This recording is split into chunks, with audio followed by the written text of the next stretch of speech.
to this episode of Let's Talk 716 Sports. My special guest is Charlie Gross, and we will be talking Buffalo Bills football. Hey, Robby, what's going on, man? Not much, just ready to talk some football with you. Yeah, I appreciate you having me on. I appreciate the invite, and I'm really looking forward to talking about expectations for the Bills for this season. Maybe I don't know where you want to start. If you want to start with overall and then move into offense or defense, but you let me know. It's your show, my friend. I'm just happy to be here. Um,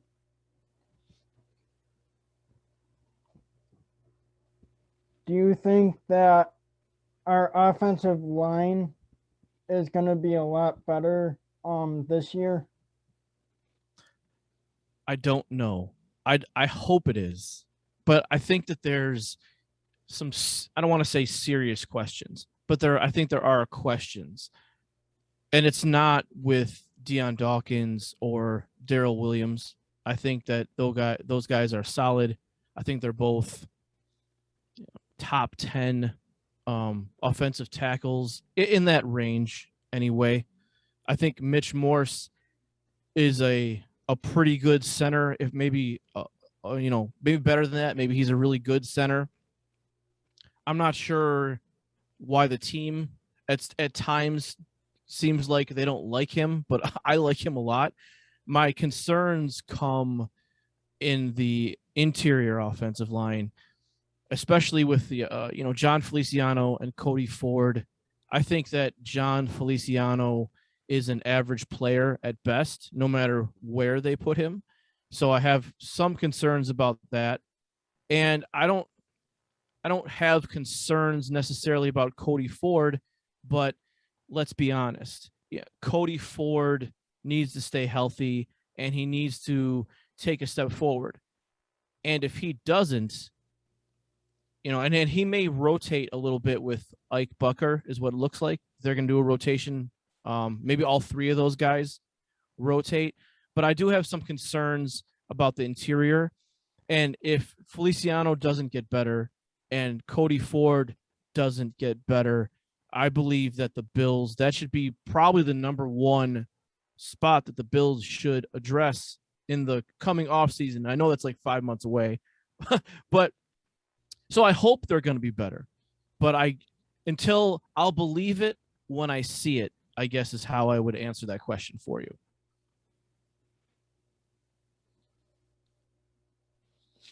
Do you think that like the Josh Allen and Stefan Diggs and Emmanuel Sanders will have chemistry this year? I think so. I I don't know if the chemistry between Diggs and Allen can get any better. I think that last year Josh Allen probably relied on Diggs a little too much. I'm comfortable with Josh holding the ball a lot, but I think that there are times where he really held it and really focused in on Diggs. And I don't want to say that was to the detriment of the team because they had a fantastic year, but I would like to see him spread the ball around a little bit more. I don't think Diggs will get 166 targets like he did last year. At least I hope he doesn't because that's a lot. And I think, and then to your other point, I think it's going to take a little time maybe to build that chemistry with Emmanuel Sanders. But Emmanuel Sanders is a guy who I think he's 34 or 35, and he's played with some really good quarterbacks. He played with Peyton Manning. He played with Ben Roethlisberger. So I don't think it's going to be that big of a challenge for these guys to get some chemistry it's just a question of when it happens for Allen and Sanders. But I think Allen and Diggs have incredible chemistry, and I don't see why there would be any reason for that to change this year. What do you think of our running back core this year? I don't love it, and I haven't loved it. I know that there's some people who are really big Devin Singletary fans. Obviously, there's some Antonio Williams fans out there who are disappointed because he didn't make the team. You know, I to me, it's just that I think that there's serious deficiencies with each guy. I was impressed that Devin Singletary. I don't know if you saw his workouts on Instagram. That's impressive. I'm glad that he's taking care of his body, but I don't think you can change the fact that he's not that fast. Eh, I'm not sure you can learn to be fast. I just think you either are or you're not. So I appreciate his skill set that he has when it comes to being elusive in small spaces, but I would prefer a guy who's a little bit faster, a little more dynamic. And then you've got Zach Moss, who is a little bit faster, but I'm not sure he's any more dynamic. He's a little bit better, maybe in pass protection, but Zach Moss can't stay healthy. And then you've got Matt Breida, who I was very happy that they signed, but I'm under no illusions that Matt Breida is going to, Matt Breida is not going to start games. He's not going to get 15 or 20 carries. He's kind of like a gadget guy. They'll do some stuff like they do with Isaiah McKenzie. So I don't think the Bills should like draft a running back in the first round, but I do wish that they would find a running back who has a bit of a more well-rounded skill set. That being said, I think that in this offense that Devin Singletary certainly can have a pretty big statistical year. And I think the Bills don't really want to run the ball more. They just want to do it better than they did last year. And that ties into your other question about the offensive line. Some of that's on Devin Singletary, and some of it's going to be on the offensive line. So we'll see. What are your expectations for the defensive side of the ball? I think my expectations are a little more subdued or tempered than a lot of other people. I think that a lot of the expectations that people have, that they should really transfer those to next year when it comes to the younger guys. I'm not sure, where they're at. Like we don't really know until we see them in regular season games. The preseason was somewhat impressive. I don't put much stock into the preseason really at all. I know people are really excited about Rousseau, and he seems to be the guy who's going to start across from Jerry Hughes, and Mario Addison is going to really be more of a situational pass rusher. So I think that the potential for that, certainly by the end of the year or by halfway through the year, once these guys play against real offenses, I think it has the potential to be a really great defensive line. I think the return of Starr really helps, and that may be more impactful than the drafting of Rousseau and Basham and AJ Epinesa taking a step. Starr hopefully is going to affect Tremaine Edmonds, Ed Oliver, Matt Milano, and even Jerry Hughes. So I think if Starr does what he does and you get a contribution from the young guys, that's going to take some of the stress off the back end. It's going to take some of the stress off a guy like Trey White, Micah Hyde. And I think that if everything goes the way we hope it goes, that the Bills could certainly have a top 3 or 4 defense. So I guess my expectation, or I'd say that they're certainly going to be, top 7 or 8, and then if that really works out with the young guys up front, then I think that's going to vault them into the top 3 or 4.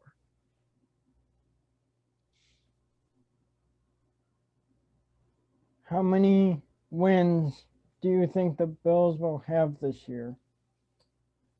I flip flopped on this a little bit. I actually recorded my podcast for tomorrow a couple hours ago, and a few days ago in the Built in Buffalo chat, I said that I believe that the Bills would go 12-5. Today, when I did I did my prediction on my podcast, I said that they would go 13-4. So a little different for me. I'm not usually going in between two different records. And I guess I'll say it this way. I feel like there's probably 8 games on the roster. I'm sorry, on the schedule that you could say are losable games. Like, I don't think the game against the Texans is a losable game. I don't think the games against the Jets are losable games. I don't think the game against the Falcons is a losable game.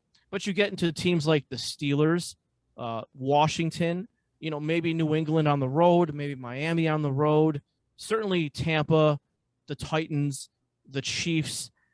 I mean, those are games. I'm not saying the Bills are going to lose those games. What I'm saying is those are going to be tough games. Those are going to be close games. Like, you can't just walk into the stadium and be like, I know the Bills are going to win. Now, I don't think they're going to lose all those games. I think they're probably going to win half of them.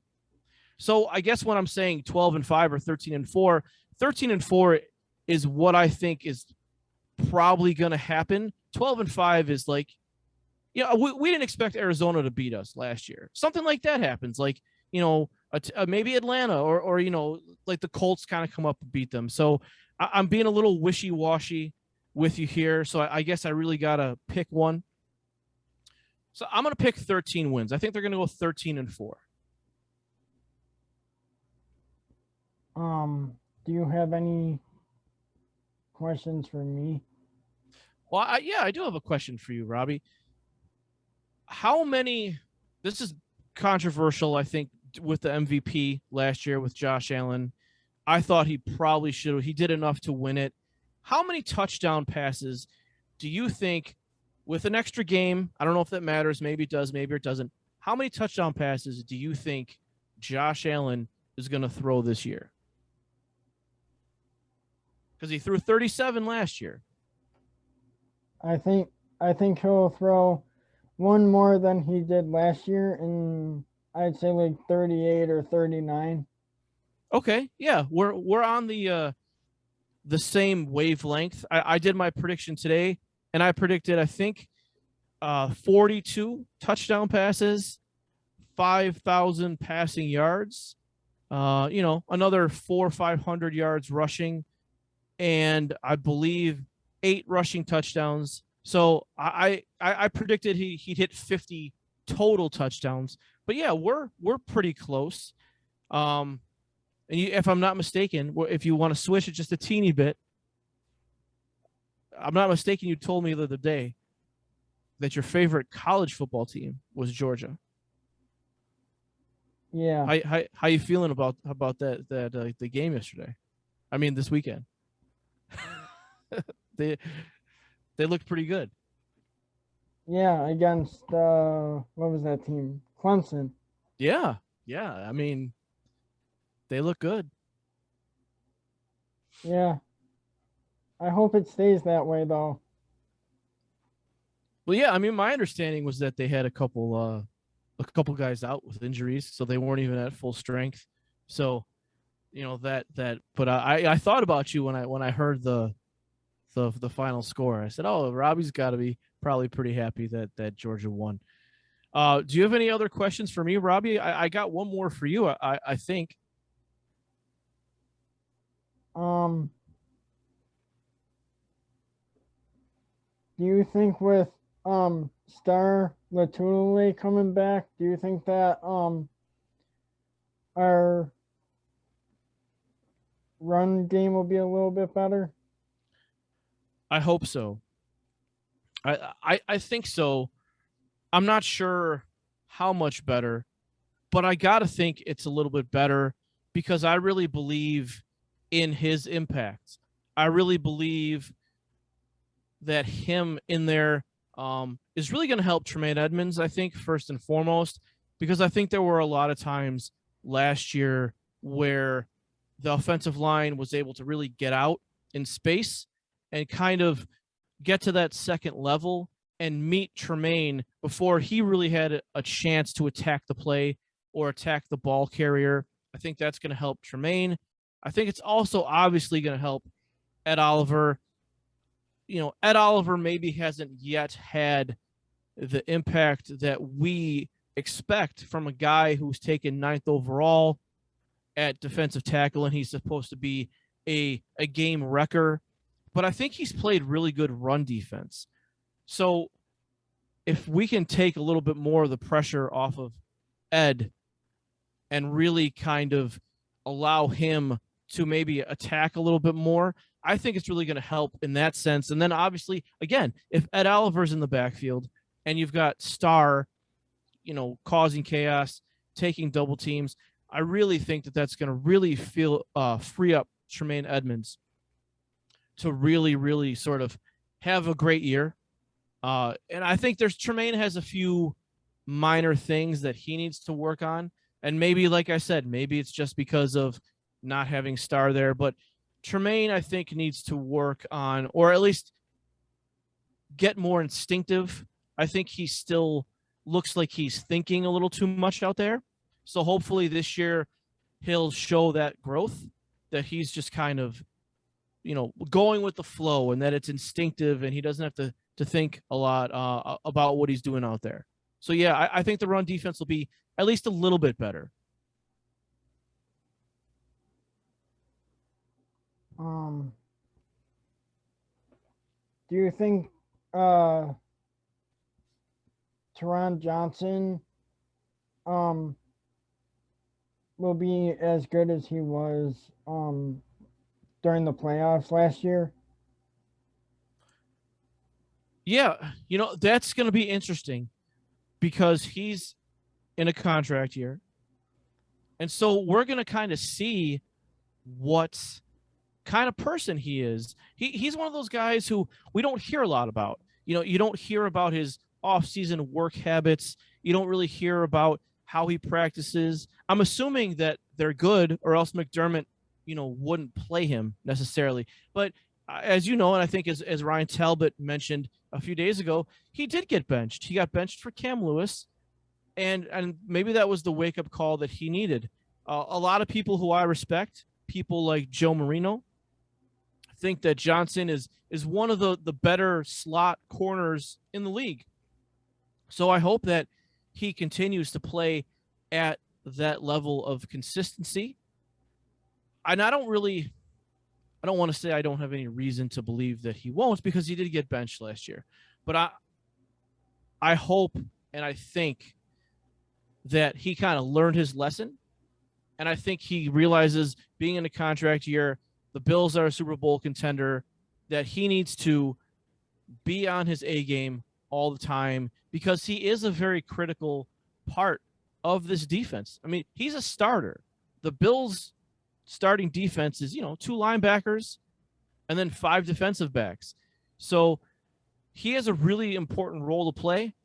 And I don't know if he's going to get pick sixes like he did last year, but if he can play solid coverage in the slot, that's really going to help out the back end of the defense, especially when we're playing teams that have really good tight ends like Kansas City, a team like San Francisco, like Atlanta, with Kyle Pitts, things of that nature. So I think he will, play.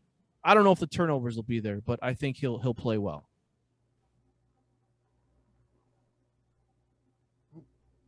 Where can my viewers find your podcast or watch your shows? Okay, that's a great question, and I appreciate you once again for having me on. You can find my podcast. It's called the Halftime Adjustments Podcast. It goes live every Wednesday on the Built in Buffalo Podcast Network. You can find that on Apple, Spotify, and any other podcast platform that you would like. You can find me on Twitter at Charlie_Gross_, and I do a Friday night YouTube show at 9:30 on the Built in Buffalo YouTube channel. And once again, Robby, I appreciate you very much for having me on, man.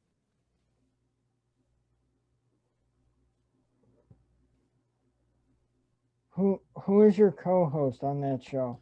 Oh man, co-host. I'm the star, Robby. I mean, I do have my co-host is Izzy, a good guy. He's not on Twitter that much. He's more on Facebook. Built in Buffalo's got a big Facebook group too. If Facebook is your thing, I'm more of a YouTube, Twitter guy, but I know that a lot of people are Facebook people. I believe the Built in Buffalo Facebook page is 37,000 members. So you can find Izzy on Facebook, and you'll see him with me on the Red Zone Report on Friday night at 9:30. We're gonna have Brooke McBride on again, and I believe we're gonna have Dan Mitchell on as well. I'm not sure that's been set in stone, but I'm putting it out there anyway. Regardless, tune in, guys. It'll be a great time. You can hear my opinions that might make you sort of mad, and then you can hear Izzy, who's a little more reasonable, tell me why I'm wrong.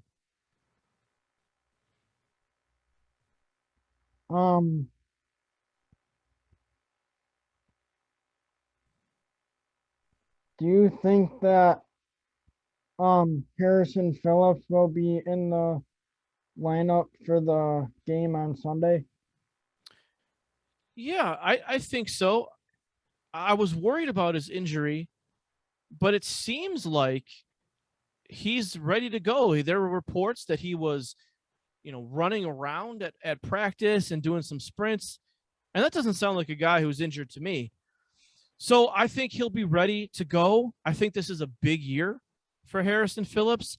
When he injured his knee back in 2019, I thought that at the time he was the best defensive lineman on the team, at least who playing the best.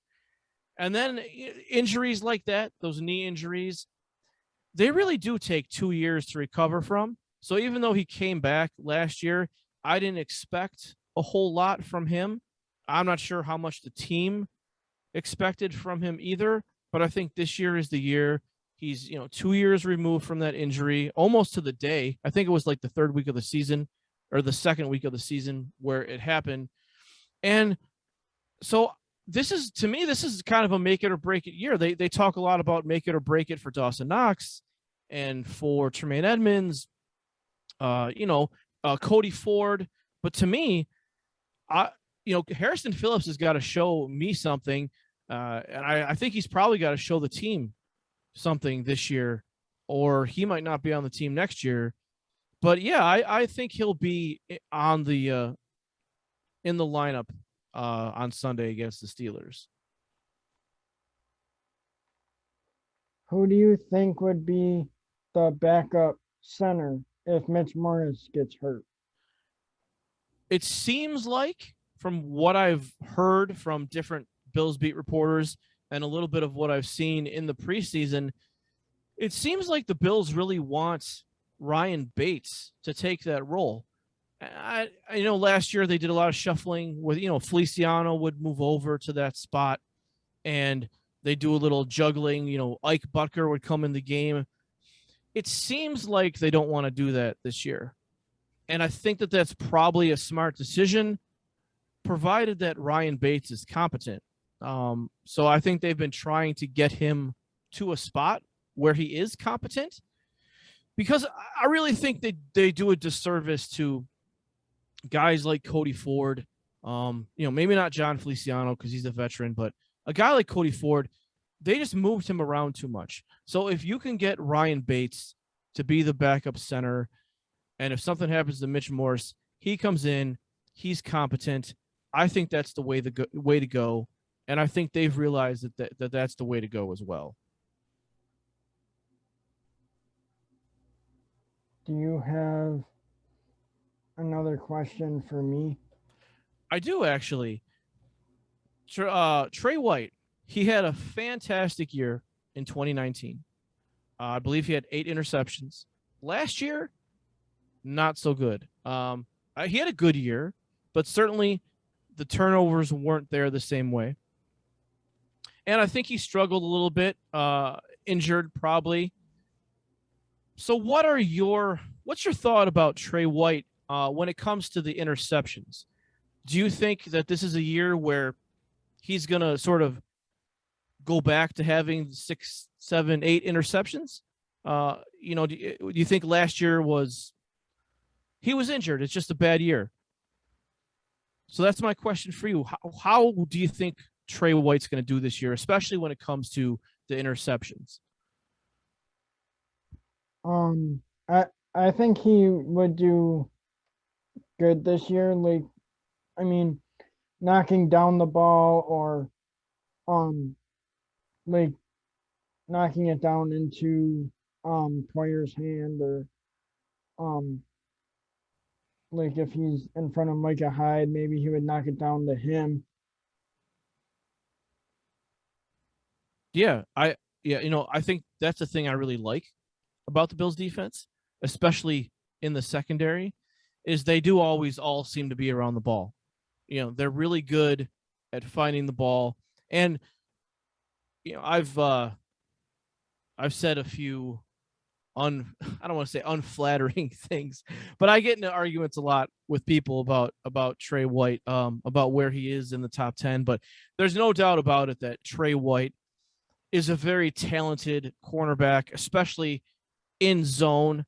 I think he's best when he can really watch the quarterback and then sort of jump in front of the receiver, and whether it's knock it down or intercept it. So I think he's going to have a bit of a bounce back year, and I think you made a great point. Even if he doesn't get the interception, as long as he knocks the ball down or there's somebody else there to get the interception, that's a good play by Trey. And I do think as well that he's going to have a pretty good year this year.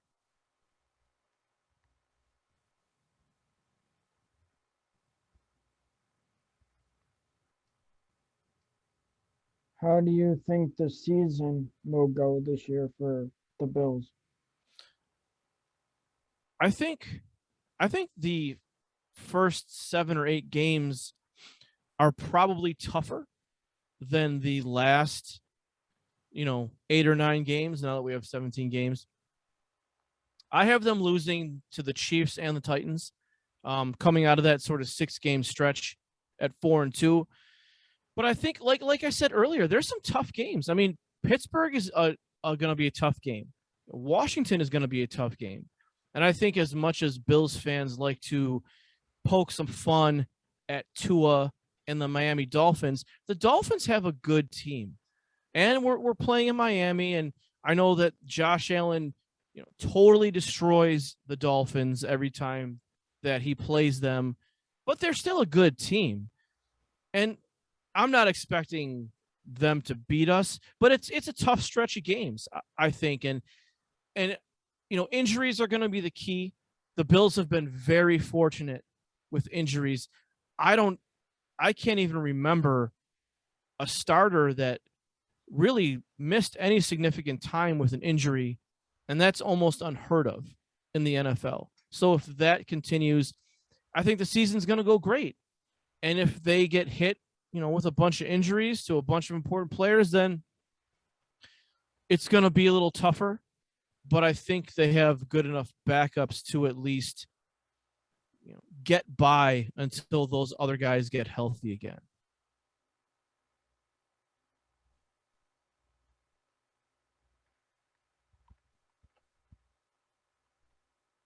How do you think Sean McDermott and Brendan Bean are doing as general manager and coach?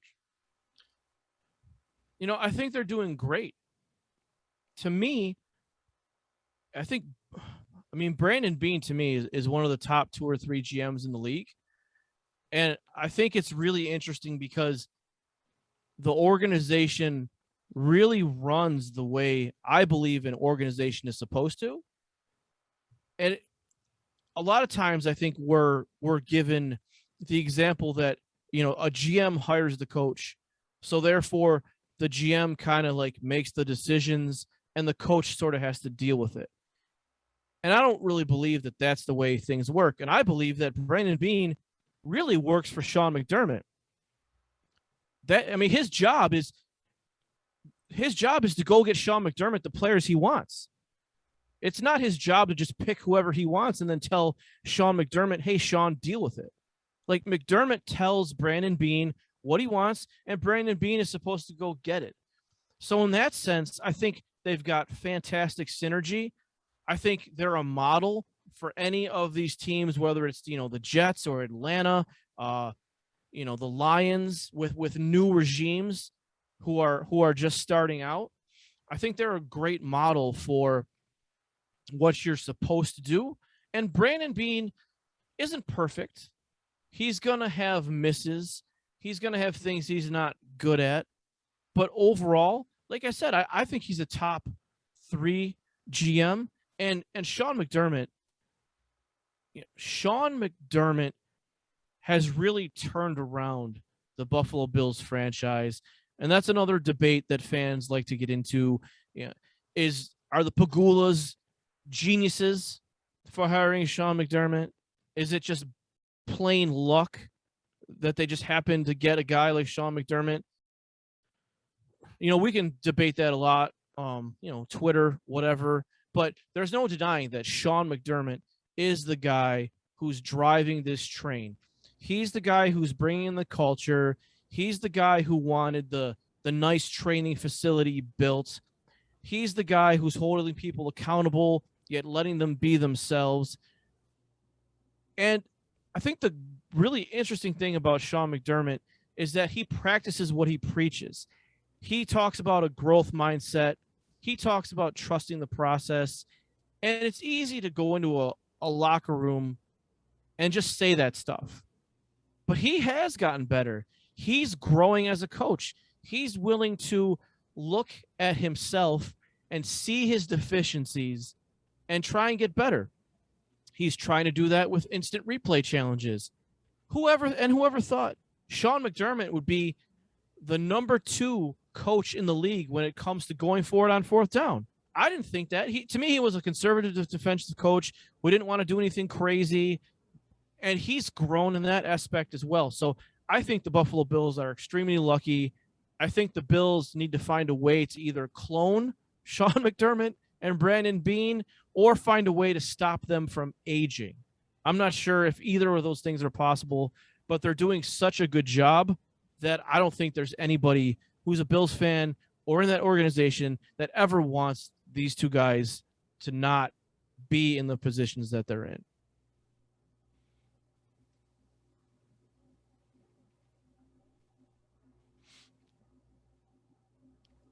Where do you think that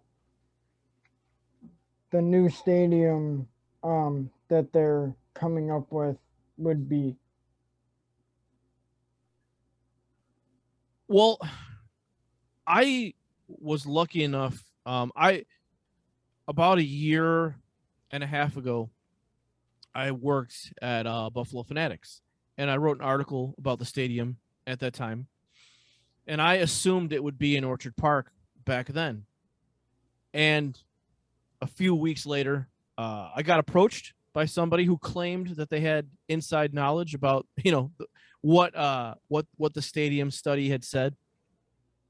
So I've maintained all along that it's going to be built across the street. I don't think that the Bills had any interest ever in moving, downtown. They released, I think, a few weeks ago, the fact that they were looking at Orchard Park, downtown, and there was one other spot that I felt like was kind of weird. Like maybe it was Batavia or something. I don't remember. But they said that moving the team downtown would cost more than what they're proposing in Orchard Park, and that's before you even factor in, how much work the state or the county or the city of Buffalo itself would have to do with just rearranging roads, building, subway stations or new like bus terminals and building new exits to the thruway. All of that, adds up to millions and millions of dollars. And while downtown is set up okay, if you ever been to a Sabres game or a concert down there, it's a pain in the butt to get out of that place. Can you imagine a stadium, a football stadium there with 70,000 people in it? You have enough problems with 18,000 people at a Sabres game. So they would have to do major renovations to the roads down there. I think that the price tag would be approaching like $2 billion. So I've always thought that the stadium would be in Orchard Park. It would be across the street from the one now. It wouldn't be a dome because that stuff's expensive. And from what we've heard, that's what's going to happen. And I think that's the right decision. I'm not sure if I'm really that enthused about that overhang that they're talking about, but I don't really go to the games anyway, so I guess it doesn't matter to me. But yeah, I'm pretty happy that it's going to be built across the street from the one now.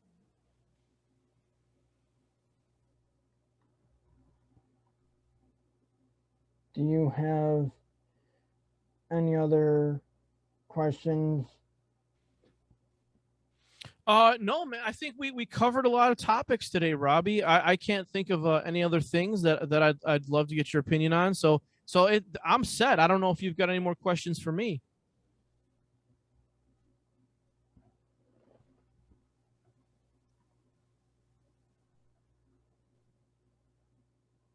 Thank you for tuning into this episode of Let's Talk 716 Sports. Thank you to my special guest, Charlie Gross, and go Bills. Go Bills.